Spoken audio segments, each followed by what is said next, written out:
Hey everybody, welcome back to the channel. Thanks for joining. As you can see, I finally got my shirts made. I'm selling them, so if you follow the link at the bottom, I'm sure that you're going to like them. I have a few different designs. I have a lot more designs coming out.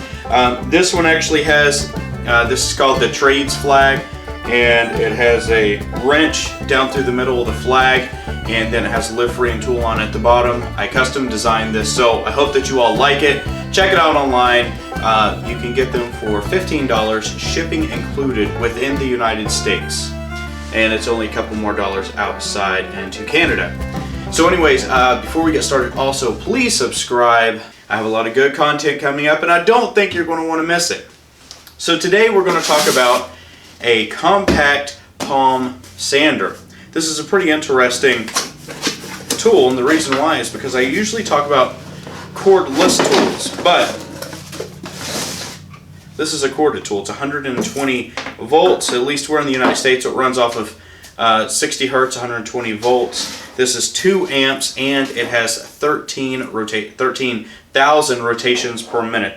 Now the reason why I'm going to talk about this is I was actually contacted by the company. This is Jellas or Jellas, I'm not sure how to pronounce it, but they're based in China, and they have a online store on Amazon. They sell a pretty good offering of tools, if you will, but they wanted me to check this out and give my opinion. Now, if you know me and you watch some of the videos, I only give honest opinions. Even if it's my favorite brand, if it's not a good tool, I'm going to say it's not a good tool. So, for this one, I'm going to give it a shot.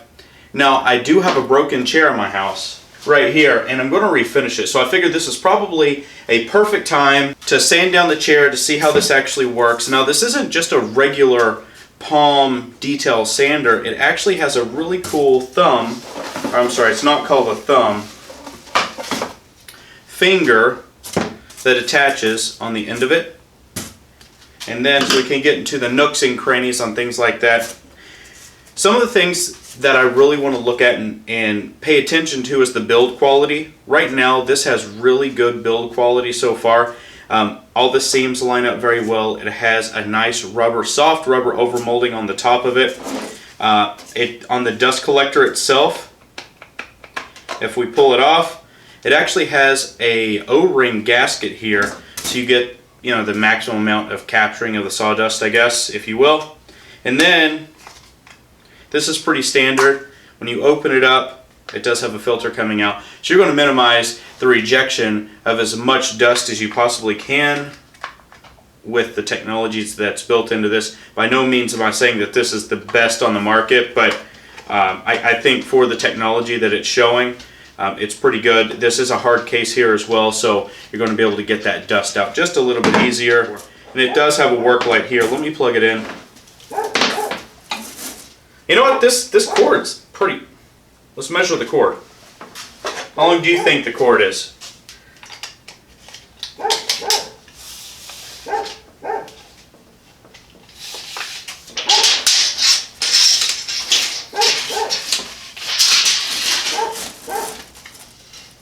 Wow.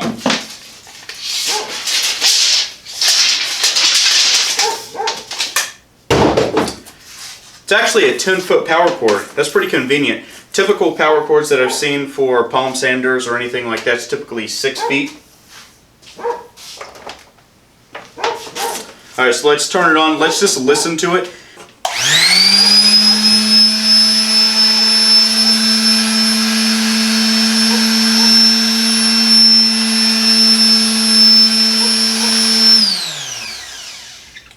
Yeah, I mean, it's pushing out a little bit of air out of here, so that's nice. I mean, either hook up a vacuum. So it does have the foam on the bottom, and this is the pad. And it's a solid 1/4 inch thick, and it is malleable, so it's not super hard. So that's pretty nice. I mean, it's pretty on par with a lot of other ones that I've seen. Let's sand this down. Okay, so let's go ahead and put this on. So this isn't just friction. This is a Phillips screw in here. It's a number 2 Phillips. So we're going to take this off. This is in order to install the finger. So it pulls right out. That's not too bad. Okay, so here this is. So this doesn't just click in and screw in. It does have a nice lining in here, so it's going to sit inside. Has a really snug fit to it. Alright, there we go.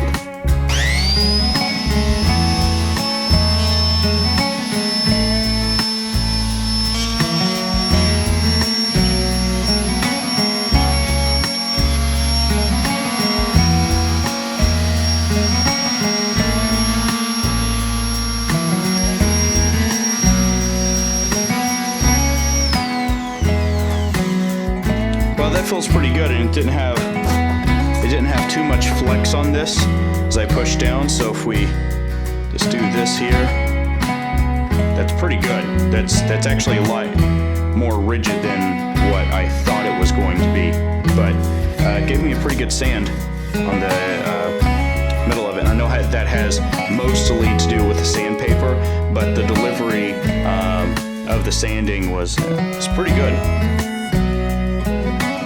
Let's go ahead and sand this down. It has some contours in here from the seat, but let's go ahead and see how long this is. So this is a 6-inch long by 4-inch wide. It's a pretty good size, especially for a detail sander. But let's go ahead and start sanding this down and rock and roll with it.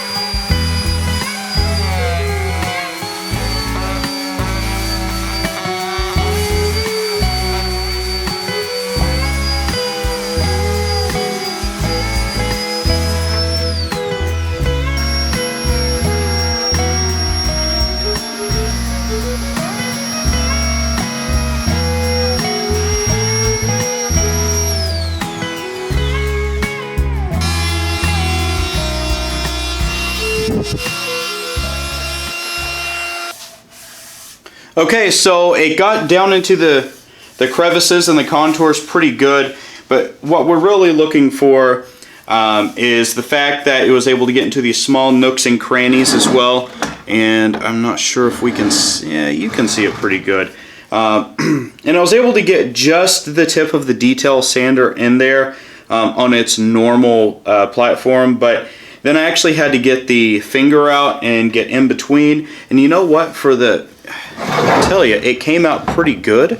If you can see that okay. I was able to get the front. I was able to get the back of it as well, as you can see that. And it did fine. I do have a little bit of cleanup to do on this, but that's okay, just with, around the edges and things like that. The one thing I'm really interested to see is how much dust did we actually capture. Let's go ahead and pull this off. You see it's pretty dusty in there, a little bit. Has to be expected. Let's pull this off here.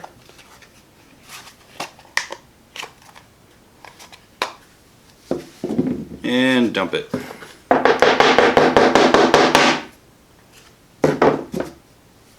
You can see that's fairly clogged right through here. See if you can see that. It may be hard to tell. Yeah, getting some off of that, but so this is a pretty important point of this whole machine. I think it would have done a lot better. It's like kind of face mask material fabric that's in here. I think that's why a lot of manufacturers use more of a burlap sack material.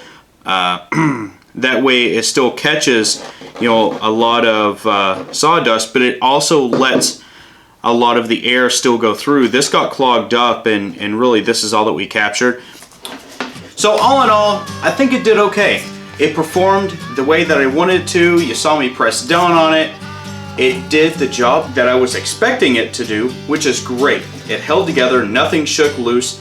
The motor did a fantastic job of keeping up with the pressure that I was putting on this particular tool. And I can't say that I don't dislike it. I I actually like this, and it wasn't just like a gimmick that someone's just sending me. It's actually a legitimate tool. So you can buy this on Amazon. You can get it for 35 bucks. That's it. It's a 2 amp, 13,000 RPM. It's got a lot of the amenities that you would look for in any type of detail palm sander, and it held up pretty good. And only time will tell of how well this will hold up, especially on big jobs.